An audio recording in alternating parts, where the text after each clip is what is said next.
ride to work.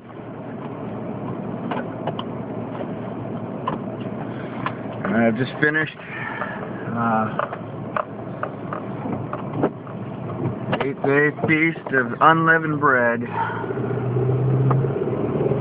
and what a joy it has been. And the rains came, a sign of spiritual blessing.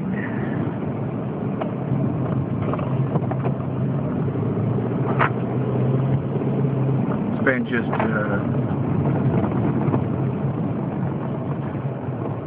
an incredible 8 days. Just been fantastic. I really have not had a feast of matzah like it. It's really been something.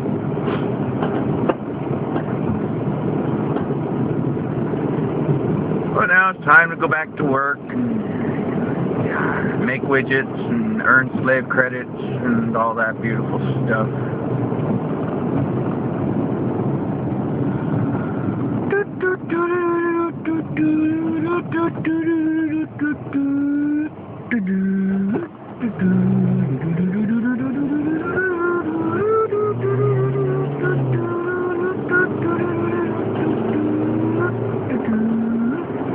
Yes, it's a total circus. But the end of the day, Monday, I started to get into the Hebrew God and why I worship and follow Him and none else, and why I believe everything else is a counterfeit.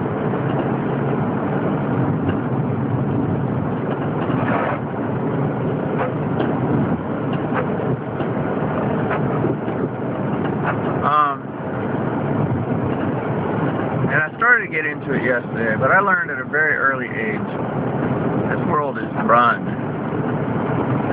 by Satan. The people in it, in the highest places, in the courts, in the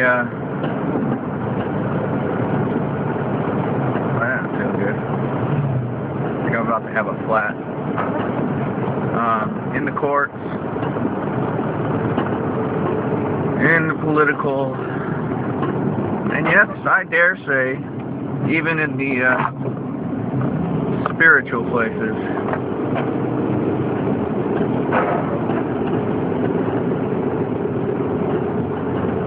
It's all run by Satanists.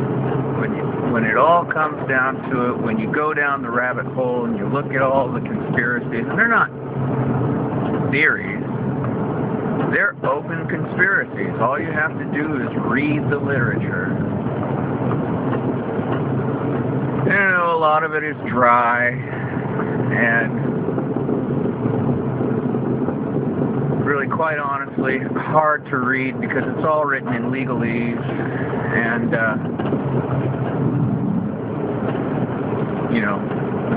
pointy-headed intellectual speak. But when you get down, you read between the lines, and you look at the people who write and represent this stuff, and you look into their dirty little closets, and you find out that they worship at the altar of Satan. They call him Lucifer, but he is, in fact, the enemy of humanity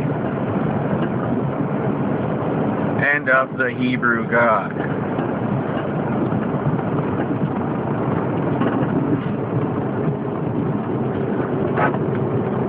And if you look at these other religions,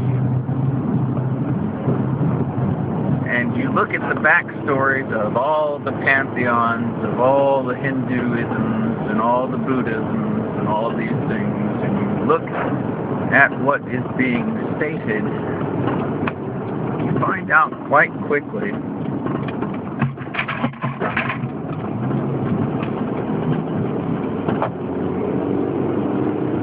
that it all revolves around the Luciferian indoctrination.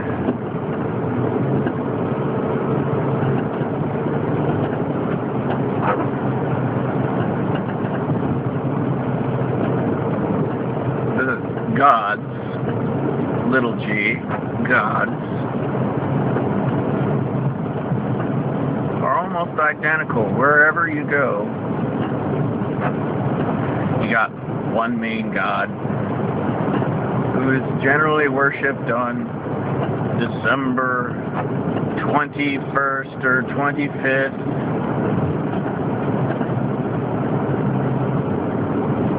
And he is known as the sun god. Krishna,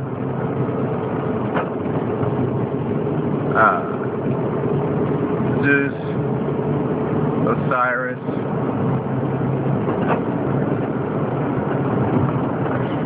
and with enough investigation, you'll find out that all of these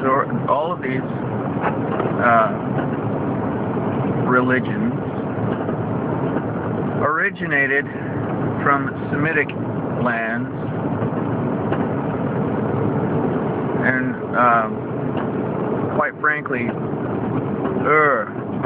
of the Chaldees. The Chaldean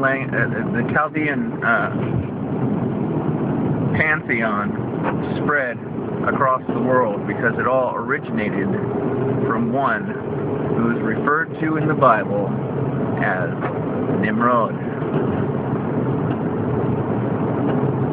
And all of you guys who think, you know, especially you religious people out there who think that the Old Testament, or particularly the Torah, is all just an allegory, you are the most deluded creeps out there. It is not an allegory. If it has been proven, and it has been proven, that Noah built an ark and it landed in the mountains of Ararat and has been found in said place, if you can find the remains of Pharaoh's chariots and his armies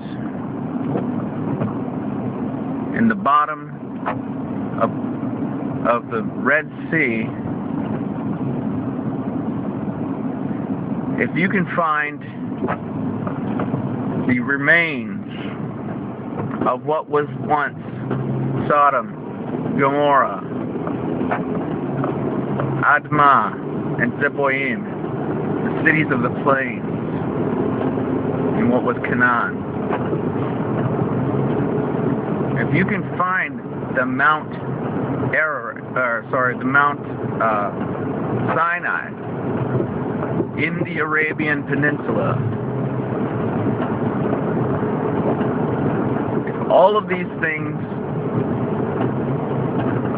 are archaeologically and historically proven, which they are, stands to reason the rest of the Bible is a factual, historical document as well.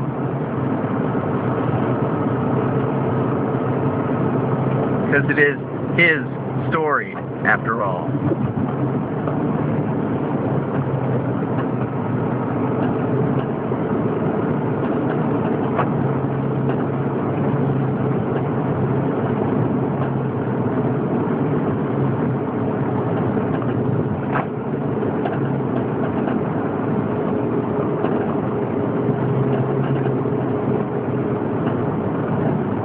When even the earth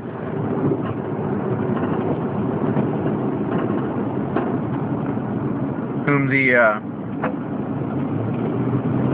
New Agers worship, the Gaia, even if the earth gives testimony to the King of the universe, wouldn't it behoove some of you to take that God seriously?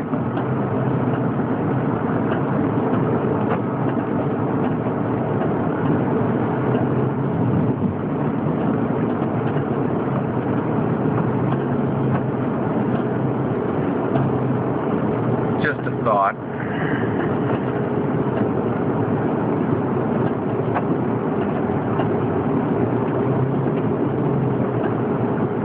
People will ask, well, what about the giants? I didn't see any giants. What about dinosaurs? Who's to say that the Earth wasn't around before recorded history? From what I read from the Hebrew book of Genesis, it says, in the beginning,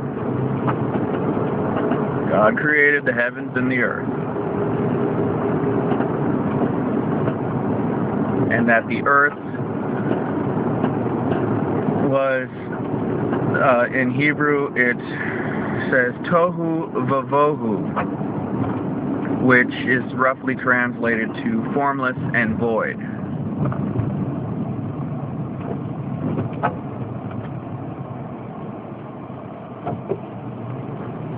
Which means destroyed. It was there, and then it wasn't there. It created the heavens and the earth. So, you know, what the Bible is hinting at there, from my understanding, is that yes, there was a pre-existence of the universe before our recorded history. It is his story. So, let's not get too hung up on the improvable. Here's one thing I can prove. The theory of evolution is still a theory because it is a theory that breaks with natural law. It doesn't matter how many times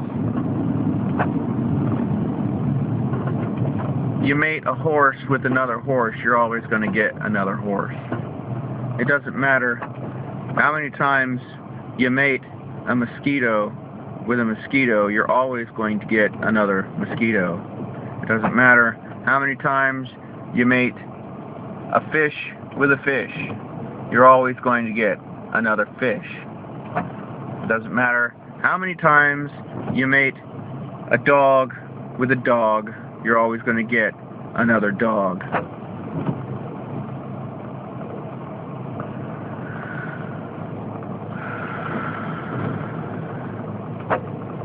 And here is another example.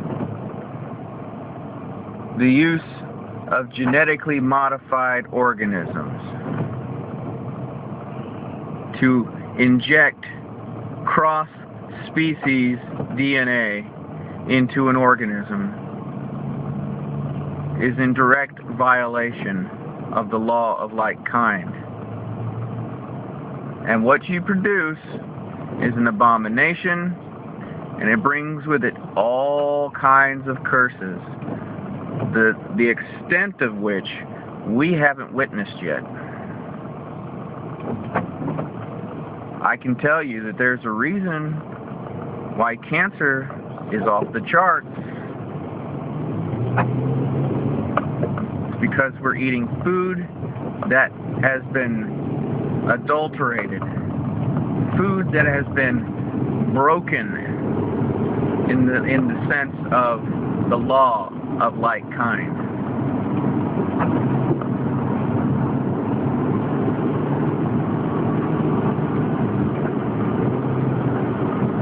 Just food for thought.